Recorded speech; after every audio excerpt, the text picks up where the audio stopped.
எப்பவாவது கேள்விப்பட்டதுண்டா? வற்றிய குளத்தில் மழை பெய்யும். மழை பெய்த 3 நாட்களுக்குள் அந்த குளத்தில் மீன்கள் இருக்கும். மீன்களை யார் கொண்டு வந்து போட்டது? வானத்தில் இருந்து கொட்டியதா மீன்கள்?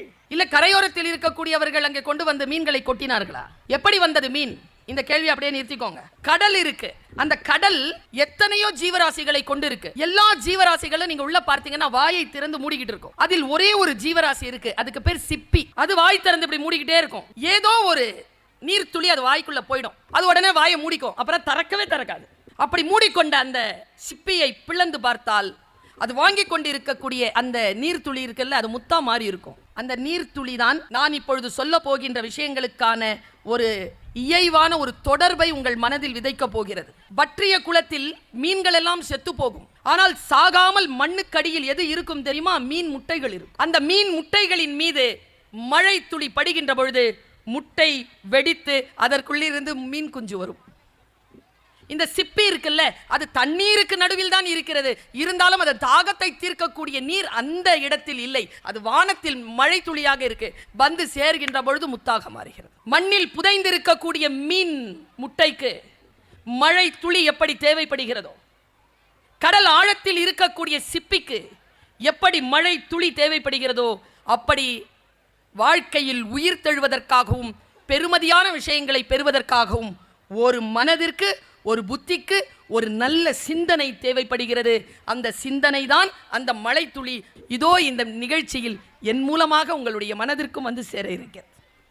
மிக கவனமாக கேளுங்கள். ஒரு சொல் நம்முடைய மனதில் ஆழமாக விழுகின்ற பொழுது அது மீன் முட்டை போல் இருக்கக்கூடிய மனது வெடித்து உயிர் கிளம்புகிறது. ஒரு சிப்பி போல் உள்ளே அது வாங்கி கொண்டு முத்தாக மாறுகிறது. சொல்தான்.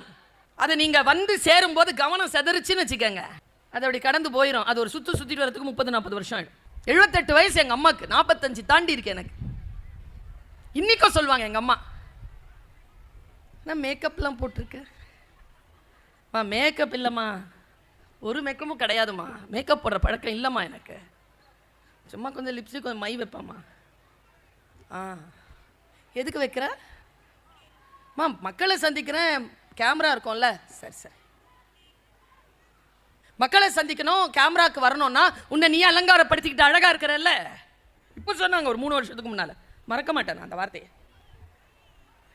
அழகா இருக்கணும்னு நினைக்கிறல்ல, நீட்டா இருக்கணும்னு நினைக்கிறல்ல, பர்மனண்டா ஒரு கேமரா உன்னை பார்த்துக்கிட்டே இருக்கு, அதுக்கு பேர் கடவுள்.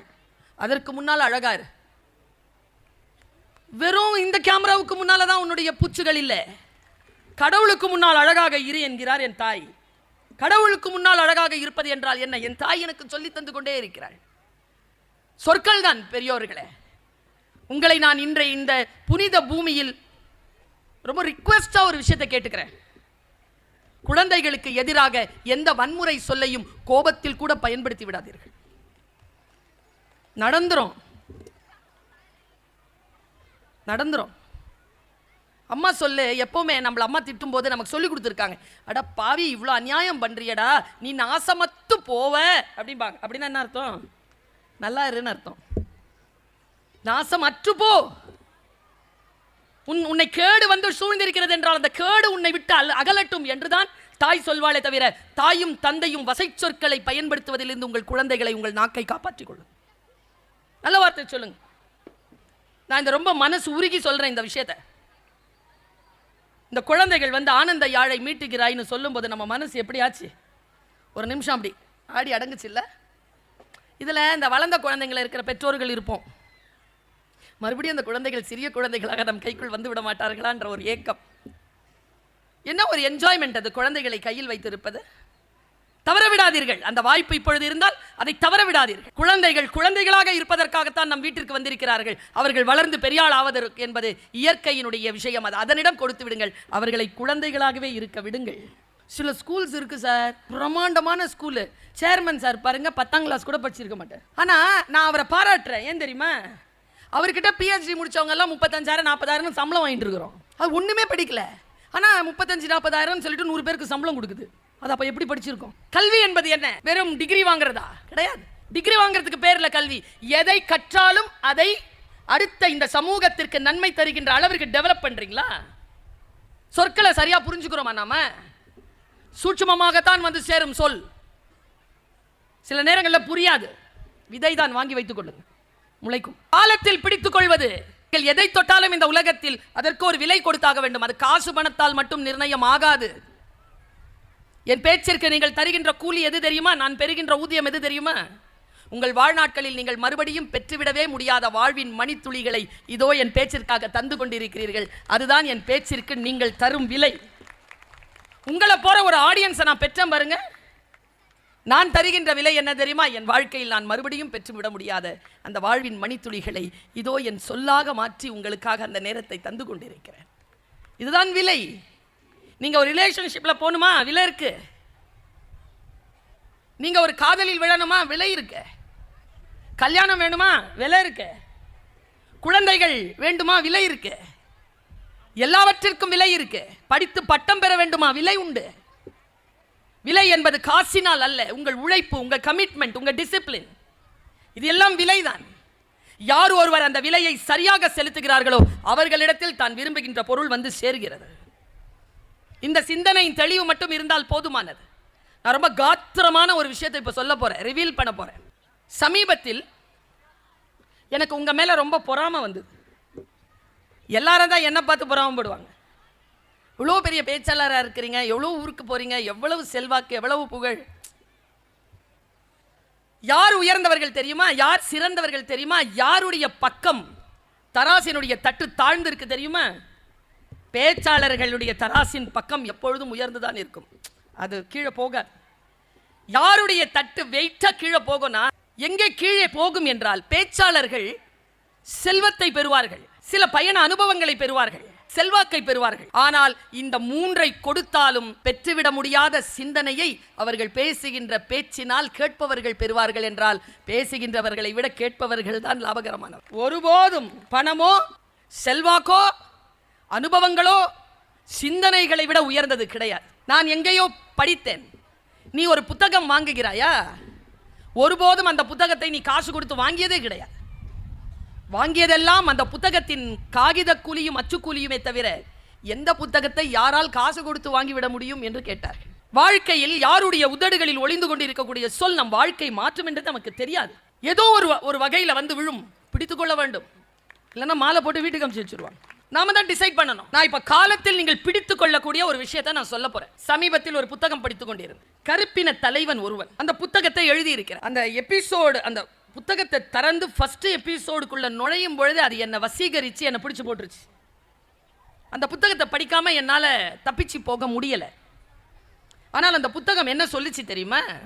கவலை கொள்ளாதீர்கள், ரொம்ப ஆழ்ந்து கவனமாக கேட்டுக்கோங்க. இந்த வார்த்தையை மட்டும் கேட்டுக்கிட்டீங்கன்னா, பேரண்ட்ஸ், டீச்சர்ஸ், ரொம்ப முக்கியமான விஷயம். உன் பேரனின் மகன் வாகனமின்றி ஏழையாகி தெருவில் நடப்பான். சாபம் இல்லை, சாபம் இல்லை, ஸ்ட்ராட்டஜி. நான் எங்க அப்பா தான் சைக்கிள்ல போனார், நான் படித்து செல்வாக்கு பெற்று பதவி பெற்று பணியில் சேர்ந்து ஸ்கார்பியோவில் வந்து இறங்கியிருக்கேன். என் பையனையும் படிக்க வைக்கிறேன். அவன் அடுத்தடுத்ததா பெரிய பெரிய விஷயங்கள்ல தானே போவான். அவன் தன்னுடைய மகனுக்கு அதை விட பெருசால தருவான். அப்போ என்னுடைய பேரனின் மகன் எப்படி தெருவில் காசு இல்லாம ஏழையாகி நடப்பான்? இந்த பெரியவர் சொல்லுகின்ற வார்த்தையின் ரகசியம் என்ன? இதை நான் உங்க முன்னால போட்டுறேன். இது வெறும் சாபமோ, நாம் சிந்திக்க முடியாமல் கடந்து போகின்ற ஒரு கெட்ட வார்த்தையோ கிடையாது. சொன்ன வார்த்தை பாருங்க, உன் பேரனின் மகன் வாகனங்கள் இன்றி ஏழ்மையில் தெருவில் நடப்பான். சொல்லிட்டு ஒரு 5 பாயிண்ட்டை சொல்றார். அக்செப்ட் பண்ணிக்கோங்க. அப்போதான் உங்களுடைய அடுத்த தலைமுறைக்கு நீங்கள் ஏதேனும் நன்மையை செய்யக்கூடும். சிரமமான சூழல், நம்பர் 1, சிரமமான சூழல் வலிமையான மனிதனை உருவாக்கும். சிரமமான சூழல் வலிமையான மனிதனை உருவாக்கும். வலிமையான மனிதன் வசதியான சூழலை உருவாக்குவான். வசதியான சூழல் வலுவற்ற மனிதனை உருவாக்கும். வலுவற்ற மனிதன் சிரமமான சூழலை உருவாக்குவான். சிரமமான சூழ்நிலையில் உங்களின் பேரனின் மகன் நடப்பான். எவ்வளவு செலவு பண்றீங்க உங்க பிள்ளைகளுக்கு?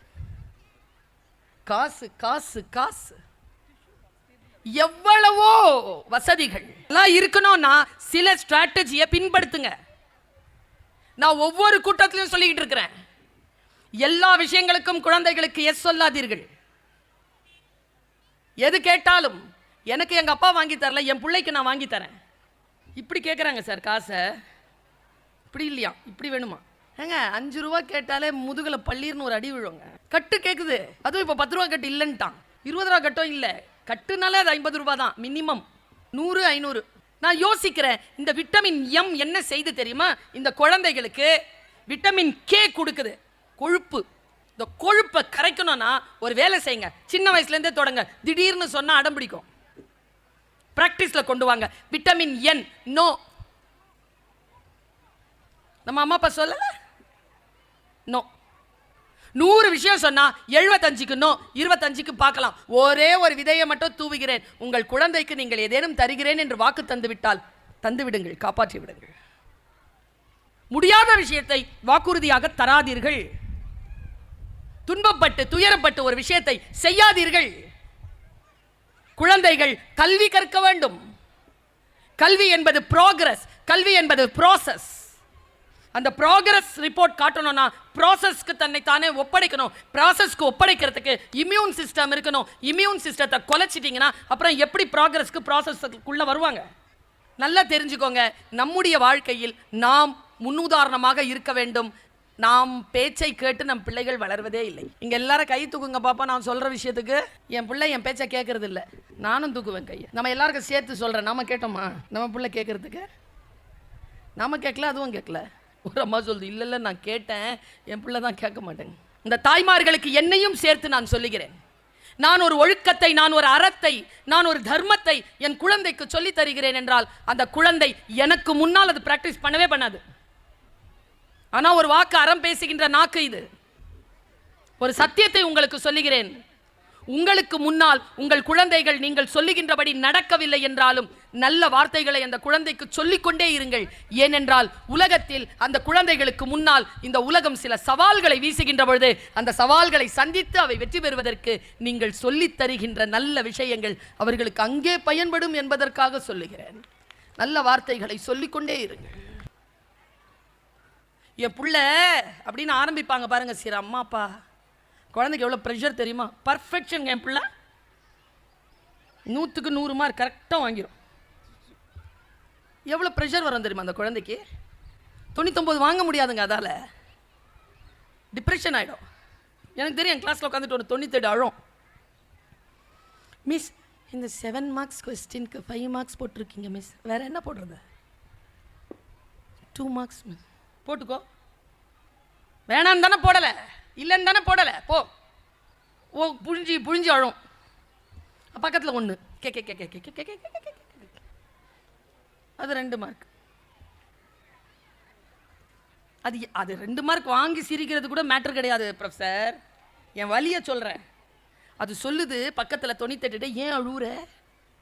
எங்கள் அப்பா 2 மார்க் எங்கன்னு சொல்லி திட்டுவார். சீ லூஸ், அது என்கிட்ட இருக்குன்னு சொல்லு. அதாங்க கோவம் வந்ததே எனக்கு. அது உங்ககிட்ட 2 மார்க் வாங்கிட்டு இது சிரிக்கக்கூடாது, 98 வாங்கிட்டு அது அழக்கூடாது. இதுதான் கல்வி. இந்த கல்வியை அப்படி தான் புரிஞ்சுக்கணும்.